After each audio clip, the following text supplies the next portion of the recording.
Folks, we got a red dot.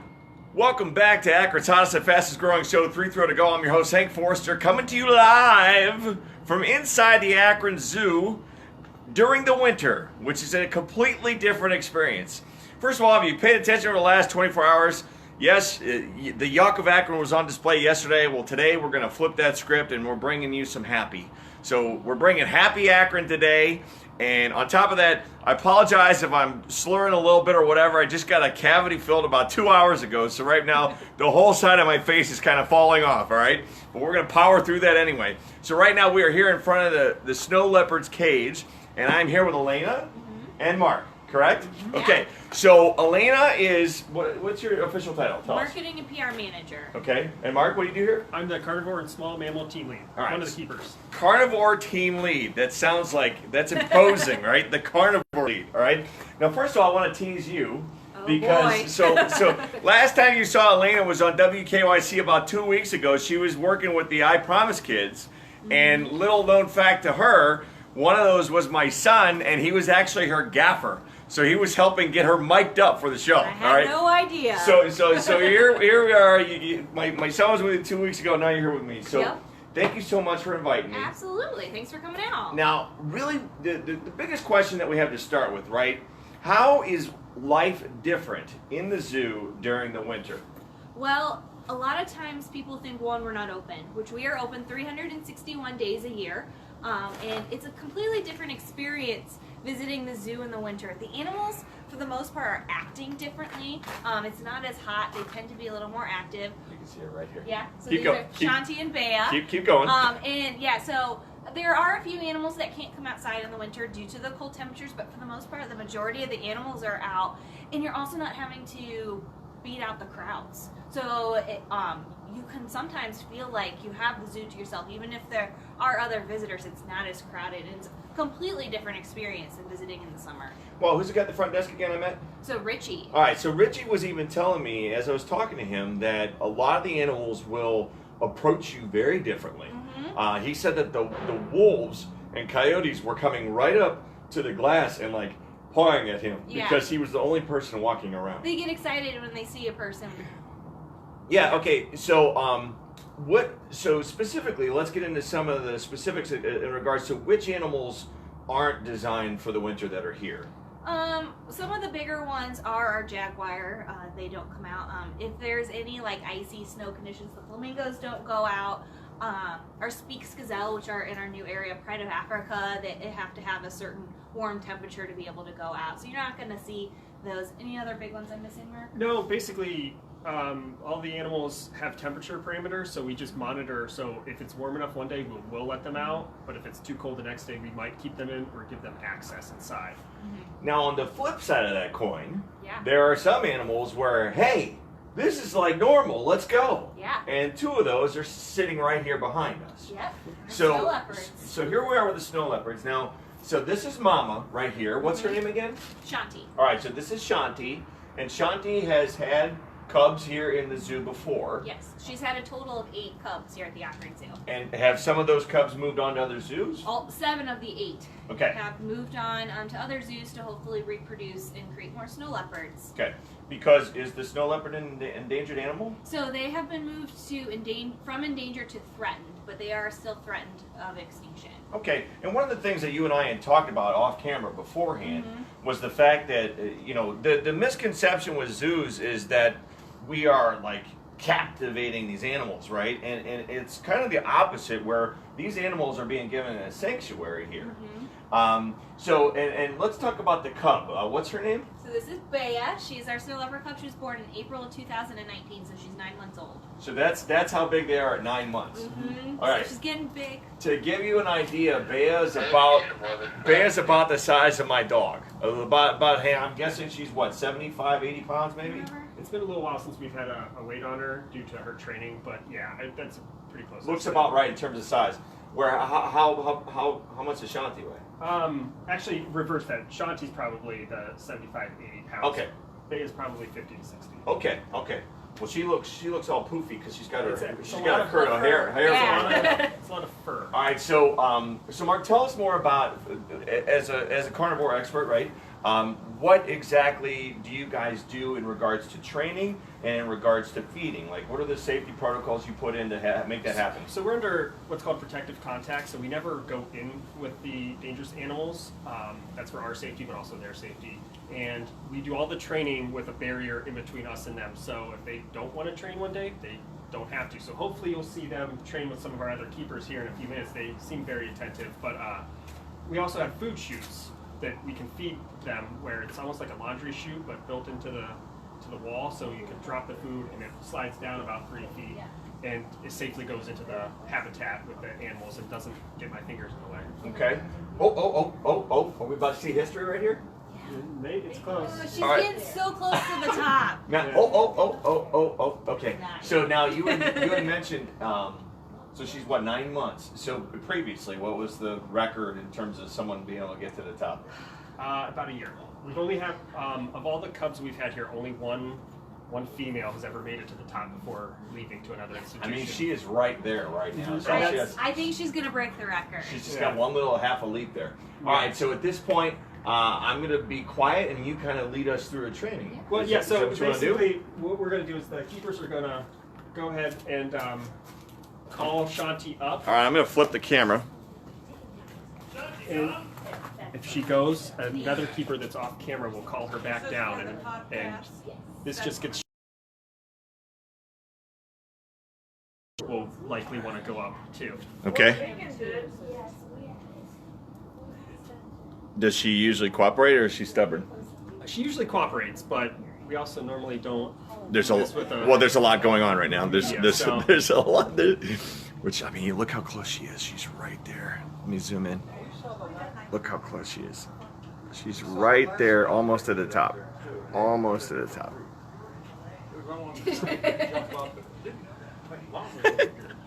Come on, Shanti. Oh, here she goes.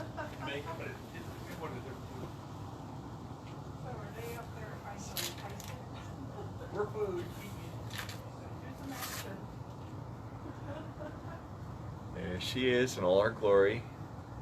Now, typically, just so we know, just so our audience knows, she's getting ready to stretch. Where do these animals? Where are they originally from? They're from mountainous regions of Asia. Okay.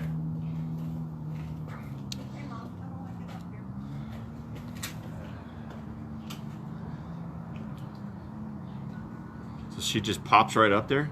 Hey, Greg, you can go She ahead and try can again. She's get good. to the top in probably about 2 leaps. Here she goes. Oh. And Baby- Bea intercepts her. Baby's getting in the way. Oh, there she goes. Oh, and we're up there. And we're up there. Now, through the cage, can they give her a little treat or something? Yeah, they have goat milk in a spray bottle, so they can safely spray it onto her tongue. Okay. So they don't have to get too close. Okay. Now, from an exercise standpoint, how often do you guys do this sort of thing? We just do it periodically. It helps, as you can see, Bea want to exercise, build those muscles that she needs to be able to do that climb. So hopefully she can make it on her own. She just came right back down, if you just saw that. Yeah, there's another keeper out of view right there who's got another spray bottle of milk. So she's getting some treats. Mm-hmm. Yeah, so not to let Bea feel left out from the treats. Oh, I see. Okay. Very nice. Very cool. Oh, Yeah, we do it a couple times. oh, here she goes. Here she goes. Boom, boom, boom. Right on up there. Oh, and baby's trying to follow her so hard. Shanti's going to be very sad when Bea is able to make it to the top finally, because she'll no longer have her Secret lair. spot for the mommy time. Oh, man. Shanti is definitely Bea's best friend. Bea loves her, and Shanti's tail is Bea's favorite toy. And so there are times where Shanti just has to draw the line, and I need some alone time. Sure. And then she's going to come on back down to... Very cool. Now, as far as the other animals, the other carnivores here, do you have similar exercises you do with them as well? Not similar to this. We will do similar. Instead of going vertical, we may call them from one side of the habitat to the other and go back and forth. just to do something. But a lot of the behaviors we train are for medical reasons, preventative medical reasons. So they're trained to lay down like a dog would lay down. But Okay. that's because we want them to lay down on a scale and get a weight that's accurate. They're trained to open their mouth. That way we can see their teeth and see if there's any cavities forming, especially older in age. Trained to present their paws so we can check their nails and their pads. Okay. So these guys are pretty specific because their habitat is vertical, so we can do this. Sure. But a lot of the other ones are more, spread out, and they don't have the big rock work to jump up. Absolutely. Okay. We ready to move on, you think? Just a about couple right? minutes. Yeah, we can head over. So thanks, Okay. Mark. No problem. Well, thank you so much, Mark. Good luck. Enjoy the rest of your day, and enjoy the rest of the winter before your busy season kicks back up.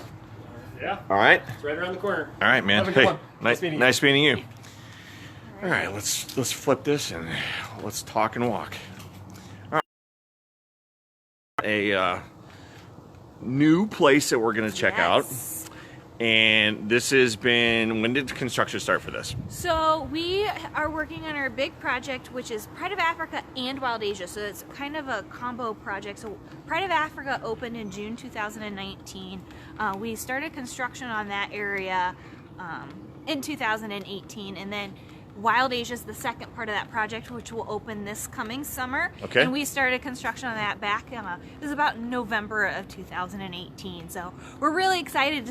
Now you're starting to see a lot of big buildings go up and a lot of the progress, so we're really excited. Right, and so when we were here for Martin Luther King Day, we got a chance to see the Pride of Africa, and Donovan came running right up. I love Donovan. He come He's our running newer right male. up to say hi to my baby girl. Aw. So we got a new guy here, new Yes. gentleman that we're meeting right now. How are you, sir? Good. How are you? I'm How you Chris do- Norman. Hey, I'm Hank. Nice to meet you. All right, let me flip the camera around, and just so you guys know where we're at, we're just there's the Komodo Kingdom and Cafe region. All right, so let me flip the camera here. All right. So hi. How you doing? Oh, living the dream, as we like to say. All right. All right. So she was just kind of filling us in as far as the timetable of the project. Right. And phase 1 was up top, and now phase 2 is down here Right, below. right. Which my kid, any of you Miller South parents, if you go along the road, my kid goes to Miller, so That's every cool, every day yeah. we're coming by, there's big construction vehicles coming in and out. Okay. So. First of all, let's talk about number 1, the size and scope of these projects, and Sure. number 2, the terrain. Yeah. All right. So Pride of Africa, Wild Asia started off as one project to renovate what had been Tiger Valley. It's right here in the heart of the zoo. Okay. As we were looking at the different exhibits and the space that we wanted to provide, etc., made more sense to just break them off geographically. So we had lions, gazelle up the hill, Pride of Africa. It's about 3 acres approximately. Okay. And then Wild Asia, which we've got tiger, red panda, and white G gibbon, is approximately 2.5 acres. So what was Tiger Valley is now Wild Asia. Okay. All right. So You're and talking like 3 times plus of what the original exhibitry was is what we're putting in. So it's a much bigger space, much more dynamic. now from a land standpoint, remind me, because I should know my Akron Zoo history here. But is the land purchased, or is it some of it donated as well? It's a combination. So Okay. we sit on both city property, which the zoo maintains and operates, because originally we were a city park, and private property, which the zoo has purchased over time. Okay. It's a combination. Now, how much is still left to develop? How much extra land do you have left?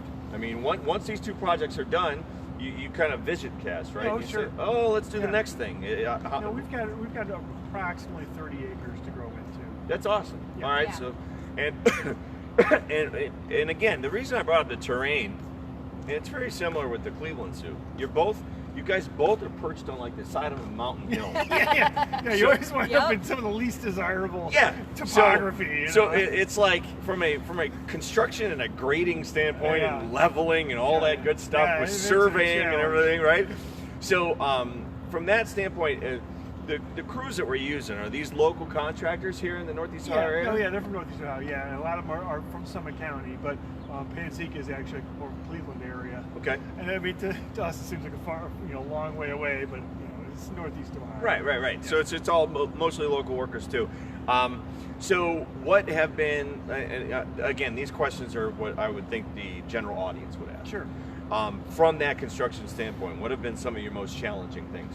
Well, any zoo aquarium project is a challenge in the sense that you're dealing with not only staff safety, of course, but guest experience, and even more importantly, the animal experience. So for these projects, creating spaces that would be dynamic, that the animals in our care can grow into, if we have a breeding recommendation from the species survival plan, that we could actually have young here. There's all kinds of requirements. But the dynamism of these projects, we're dealing with apex predators that have to be cared for, etc., but also going to keep our people safe, keep the guests safe. Most of our guests are here for fun, which is great. Right. Our conservation messages throughout the park. Right. So creating all those things in a budget, in a schedule, it always makes zoo and aquarium projects. It brings back Ian Malcolm in Jurassic Park, where the guests got started. The tourists weren't eaten by the Pirates of the Caribbean, right? Watching that movie from a zoo perspective is Jurassic World more so because there's actually guests there. Well, yeah. And like, no, don't do that. That's the wrong thing to do. Well, and so, okay. So here, and again, I love doing these kind of interviews. Hold on, we got a question here. Hank, you're working your way up from Princess to Horse, the Lions, the Tigers, and Bears. Yes, that's Michelle. All right, so Michelle runs Forever Amber Acres. Okay, fantastic. And one of their main horses is named Princess, and I was just out there about not too long ago. So she's making a joke about Lions, Tigers, and Bears here. So point being, a question that I would think the general public would also ask would be, so let's say a perfect example is the snow leopard exhibit. Okay, when you go to build what you're building. Sure, there's the concrete structure that's the cinder blocks around. But now all of a sudden, you've got to replicate like a mountain, okay? Now, is that something where you just go on Amazon and say, hey, I want this mountain over here? Or do you have to Yeah, and we take pictures, but we will, and we didn't send any staff this time, but we've had staff go to native habitat and areas. And so we've got that frame of reference, but pictures, and of course we're also using reference for elsewhere in AZA for exhibits that we really admire. Things that have been successful in terms of animal welfare, animal health, but also, of course, for staff ease and of operation. At other zoos and places? Yeah. Now, our zoo, as opposed to different zoos have different philosophies. We really pride ourselves on having these up-close experiences. It means that our design elements have to be really push ourselves so that you kind of forget that this is a very controlled environment. So the animals are in a space that's very dynamic. They can express their natural behaviors. So yeah, we're using pictures, etc., but we're also talking to our peers in the industry. Well, and but then as far as the construction of it, I'll use that as an example. Do you have a mold that fits that, or do you have to import the stuff in? We have artists that deal in concrete that will use these reference pictures to create it's a lot like theater to me. Creating set designs, etc. So they're fabricating things that are founded in nature, the reference points in nature to create this space. And that stuff's mostly for the guests. You know what I mean? Well, But as far as like you're talking about the snow leopard, that whole space creates that vertical element for the climbing up and down and everything for the cats. That's natural behavior, and that if you can express natural behavior, you're more likely to be mentally healthy as well as physically healthy. Yeah. And then again, as far as a design element to involve the public, a perfect example, again, we were just here, so I have a frame of reference, is in that Pride of Africa with the lions. You've got that little cutout with the glass cage, cutout, right?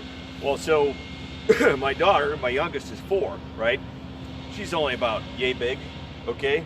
Well, she went and she's standing there by the glass, and she's looking around, and Donovan's sitting up there in the thing, and then a couple of the ladies are sitting over here, and Donovan sees probably her, and he just come on galloping on down and just sat down in that cubby like, all right, pet me. It was like he was behaving like a house cat would, but at the same time, he's sitting there, and his head is 1.5 feet taller than my daughter, right? And he's sitting there all regal. Right. So it goes back to what you said, where you guys have put in like design elements Yeah. that allow the public to have an up close and personal experience, but through the safety of 2.5 inch glass. Yeah, yeah. So Okay. we've got the reinforced glass, of course the steel, and everything are there, the concrete, all that containment. Again, USDA inspects it. You know, our designers we're designing, you know, sort of AZA standard plus, so that we've got space to grow in. But there's flexibility within there. So we're with our keepers, our staff, we're designing elements that are flexible so that we can change it up all the time. You don't want routine. Right. And to that end, then, from a change standpoint, if someone comes in, and we're not throwing anybody under the bus here, okay? But if it's time for inspection, right? Yeah. And somebody comes in and they're like, well, we don't necessarily like that, then you're willing to go through those changes, Absolutely. iterations, and all that? Most of it's in pre-construction. Okay. Yeah, so we're kicking it around many iterations to try and get this to be the best we possibly can deliver for all of our stakeholders. So the animals, our staff, and of course our guests. Okay. But yeah, and as I say, we pride ourselves with third-party verification. So these projects we're applying for LEED certification, Leadership Energy Environmental Design. And this is on green building, right? But so you don't have to take my word for it. We're walking the walk. We're living conservation. These are difficult to get to be LEED certified because. Okay. Leadership Energy Environmental Design, LEED like stuff that's for like office buildings, and I've got steel, wood, concrete, and glass. I don't have very many finishings, but it's just another element as far as conservation design. Okay. Now, you're a year-round employee. You're not just here for construction, Correct, right? you're right. All right. So the next question is, from an alteration standpoint, when you guys do have these special events, the two that I think of right off the rip are the Boo at the Zoo, when you ever do the Brew Fest, and whenever you do like the Christmas light stuff. Okay. How do you accommodate? What is there a bunch of construction and stuff that goes into those events as far as prep and all that? Yes. For example, like with our wildlife events, we actually start decorating the zoo in early September. It takes us that long to put up all those lights. Boo at the Zoo, we've been doing that for over 30 years. We've got our routine down pat. We actually don't need to decorate until a week before the event starts. And then the Halloween decorations are out through the duration of October, and then we take them back down. For like Brew at the Zoo, we're setting those events up the day of. It's like, hey, come drink. Yeah. It's Yeah. just trucks. It's trucks. All right. So then, when should we expect? When is your peak? When is it the time of the year where then all the animals are back out on display for sure? Is it like May, April? You think? Well, I will have to say a disclaimer. It is the state of Ohio, so who knows what the weather's going to do. Sure. So we really try to go based on temperatures and what the weather's doing rather than dates. But usually from April to October, you're going to see the animals out. Sometimes you might see some of the when the warmer weathered animals out in March if we have a nice day, or in November. But so it's really weather driven. But April through October, as long as it's not randomly snowing, Okay. you're probably going to see all the animals. Well, do we want to go take a peek over the fence? Can we do that? Time? Sure. All right. Let's walk. Let's walk and talk. All right. We're gonna flip the camera. Okay. All right, you guys are good. Yep. Thanks, Okay. Chris. All right, I'm on to my 2 o'clock then. All right. Well, nice to meet you. Thank Thanks you a so lot. much. I appreciate it. Thank you so much. Yeah, so as we hit our next area, I'll point out. So this main structure that we're seeing right here is going to be our new tiger habitat building. So they'll have a building to go inside at night, and then we're going to actually have 2 habitats for the tigers to go out. We'll have 2 tigers. Believe it or not, they're actually a solitary species. Okay. So the tigers don't ever come together except for breeding. So by having 2 tigers and having 2 habitats, the public will be able to see both tigers every day. So they're solitary where lions are pride oriented. Correct. Okay. Snow leopards are actually another species that are more often solitary than they are, with the exception of raising their young. Okay. Yeah. I see this hand railing here. Is that the outside rim of where the tiger Yeah, enclosure so the is? hand railing is there for OSHA requirements Sure. to make sure nobody falls during construction. And then on the other side of this building, it's kind of hard to see from here, but we'll have the red panda habitat. So we're actually going to have the return of red pandas, which is our very popular species. We're going to have more than one. Okay. So we're going to have multiple red pandas, which is going to be very exciting. And then every time we do a big project like this, we asked the public, what do you want to see here at the zoo? And the last time we asked that question, they said primates.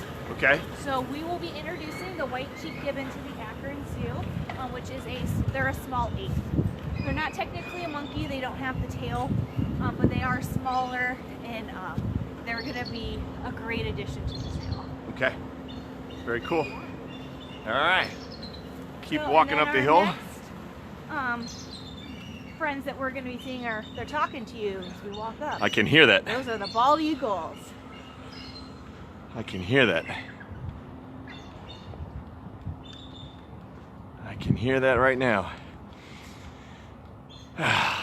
What's amazing is, oh, they are talking. So we actually have 6 bald eagles. And these guys are actually a lot different animal to have here at the zoo than a lot of our other animals. Because they are a federally protected animal, the only way we could have them here at the zoo is if they had been injured, rehabilitated, and then due to their injuries, unable to be re-released. Okay. It's the only way to legally have a bald eagle in a zoo. So all of these guys have sustained injuries, and while they have been rehabilitated and are perfectly healthy, they are no longer able to survive on their own in their native habitat. They're talking up a storm for you. They are talking right now. Most of them are missing all or part of a wing. Yeah. So you'll notice there's not a top to the habitat, and that's because they can't fly. And we noticed that when we were here, because the kids asked me right away. They're like, "Well, why don't they just fly away?" And I'm like, "Well, if you see their wings, it looks like their wings are damaged." Yep. So they all had those injuries, and then their native habitats. A rehabilitator took them in and helped heal their injuries, but unfortunately, Flip the camera here. We have someone else here to talk to. Yay! Hey, How you doing? I'm Hank. Joe Gogowski. Nice to meet you, Joe. All right, so she kind of gave us the brief high level. All right. Now this is. Oh, I think there's one. Oh. They're not flying away. I They obviously they have to walk. And is she going to be doing something over here? Should I get that on camera? Yeah. That's one of our other keepers, Rose. Okay. She's actually going to do a little training session with one of our eagles in the exhibit. Folks, if you've never seen a bald eagle before, they are big. They're not small birds. I've seen them. The only place I've seen them in the wild was on the way to Youngstown. There's that little lake there, it's like Berlin Lake or something like that. Yeah. And it was just kind of sitting out there, and it had a little log thing, and it was just kind of hanging out, right? Yeah. So you do see them in the wild, folks. Now, right There's here. some nests in Cuyahoga Valley National Park too. So go ahead and talk us through what is she doing right now? Basically, she's working out right now with Petrie, who's one of our male bald eagles, and right there she has a target device there where Petrie, if he touches it, then he goes ahead and gets his reward. Okay. And she go ahead and do it. So she'll ask him to go ahead and touch that target, cue it, and once he does, he goes ahead and gets the reward. Now we do this for a number of different purposes, and we do it with a number of different animals throughout the zoo. And one of the main reasons it's very easy for our vet staff to perform a physical exam on these animals without actually having to physically grab the animal. Okay. So say we want to check a wing, one of the proximities we'll work on is for the bird to stretch its wing out. And then you can get a look at the wing, just make sure everything looks okay. Maybe touch its feet, open its mouth, and we do that cue, that behavior with a lot of the animals in the zoo. Now, from a talon standpoint, if you folks can see, almost the size of my hand, roughly maybe 6 to 8 inches in length from back to front, roughly. For the feet, and the legs, yeah, and the talons, absolutely, yeah. They're very strong. I mean, with these type of raptors, eagles, owls, hawks, they use those talons for to catch their food and everything. Where you have other raptors or vultures, I should say, like the condors, very strong feet, but not necessarily used for grabbing like these guys are. Now, specifically the bald eagle, are they omnivorous or are they completely carnivorous? Completely carnivorous. Yeah, Okay. Meat, pretty much anything that's becomes an opportunity for them. Okay. Whether it's carrion or whether it's a fresh kill, but fish, other types of meats, rodents, and everything. So they will eat dead. They will eat Oh, carrion? absolutely, yeah, Okay. yeah. Yep. Okay. Mhm. All right. Now, how we've heard?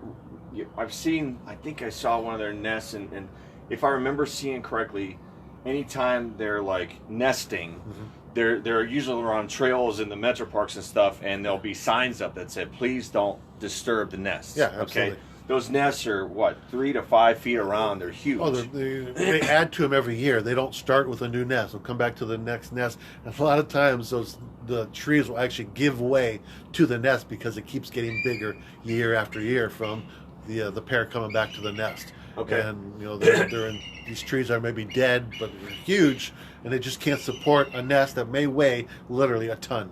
Now, are they the type that mate for life then? They will, yeah. They do stay mate for life. They will pair up. They are monogamous, but if they were to lose a mate, they will pair up with another mate. And typically, what is their normal lifespan? These guys can live 20, 25 years. Okay. Yeah, quite a long time. Okay. Very interesting. When Peter came to us, about 6 or 7, probably about 7 years ago now, he was all brown. The adult bald eagles don't get their white heads and white tail feathers till they're about 5 years of age. So it's kind of neat to see Peter go through that transformation from all brown to slowly getting his white feathers in, and it was kind of a neat transformation for us to see. He just hopped right up there for Yeah, us. He's following right along. He wants some treats, man. Wants some treats. We have 6 eagles in the exhibit, and like we were saying earlier, they all do have some type of injury that prevents them from being able to fly and being released back into the wild. Okay. Where some animals may have an injury and still be able to survive in the wild, an eagle that cannot fly likely will not be able to survive. Well, okay, then the next question then would be, there's males and females here? Yes, we actually have 3 males and 3 females. Have they ever reproduced here, or is it? No. Okay. Actually, we do not have any breeding going on Okay. in captivity here. Okay. All right. Well, that's pretty cool. Now, folks, you know why the American bald eagle is the U.S. bird, right? It's very regal. Until they open their mouth, and then you're like, what is that sound? We do have one talker in the exhibit, Spirit, and she is definitely the talker, the one you hear vocalizing. 99% of the time it is her. She's definitely, they do have their pecking order too, so she kind of rules the roost in here. She's the most dominant one. The females tend to be larger than males. Okay. And she's the one that likes to talk the most. And for any visitors who come to the zoo and they see an eagle sitting right here on the log right at the glass, it is almost always Petrie. He really likes to be up close and to see people, with the exception of field trip season. And with all of those kids running around during May, he gets a little like, oh, so many It's just too kids. much. And It's too much. he will go sit in the trees. But for the most part, you're going to see Petrie right here on his log. This is his spot. That log was put there for him. He liked to sit there, so I was like, well, let's give him at least a chair to sit on. That's great. All right, well, good. Come on and let's sign off here. Yeah. All right, so folks, thank you so much Yeah. for tuning in. If you want to see the animals that are out on display, now is a perfect time to come out to the zoo, and you basically have the place to yourself. There's 10 to 15 cars out in the parking lot. I've seen some patrons walking around, but during the week, if you want a nice relaxing opportunity, especially if you're like a photographer or anybody who's into anything along those lines in terms of the closer viewing of an animal, this is the time of year to do it because there's no crowds. Yep. There's nobody in your way. And as everybody has pointed out to me today, the animals behave differently and they come right up to you during this time of year because they're not afraid of the big crowd at the window, right? So, all right. So, what do we got coming up as far as events? Anything coming up in the next three or 4 months? Well, so on this coming Saturday, February 15th, we're actually going to do a fun event. If you're looking for any family opportunities for Valentine's Day, we're doing an event called I'll Be Your Valentine. Okay. We love our puns here. Okay. So I'll Be Your Valentine. So we're going to have guests helping create enrichment items, which are things that we give to the animals. So they're going to be Valentine's Day themed. So the guests will help create them, and then we have certain times where we're going to go give them to certain animals. Okay. And to see like the grizzly bears or even our snow leopard friends probably destroying what you just created. So, but it's a lot of fun to see how they interact. So we have that going on Saturday. Okay. And then next Monday, February 17th for President's Day, we're actually free Okay. for everybody. Okay. So the zoo will be open. You can come enjoy a day on us. Free here at day the zoo. Monday, President's Day. Kids are home from school. Take them all to the zoo. Yeah, it's going to be a lot of fun. We're going to have just all the animals out, and it's going to be great. Okay. Well, listen, I really appreciate you having me Yeah, back thanks once for coming again. out. Thank you so much. Hey, folks, programming notes for us. I don't have anything really specifically scheduled over the next week or so because we're gearing up for our Voices in the Three Throw to Go competition.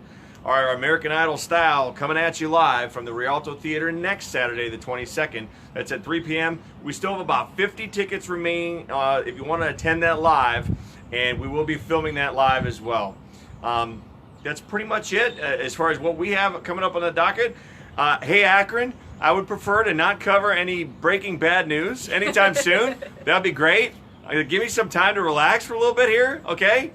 Until then, I don't know where I'm going, but there ain't no sense of being late. Join me now. Say goodnight, Shirley. Good night, Shirley.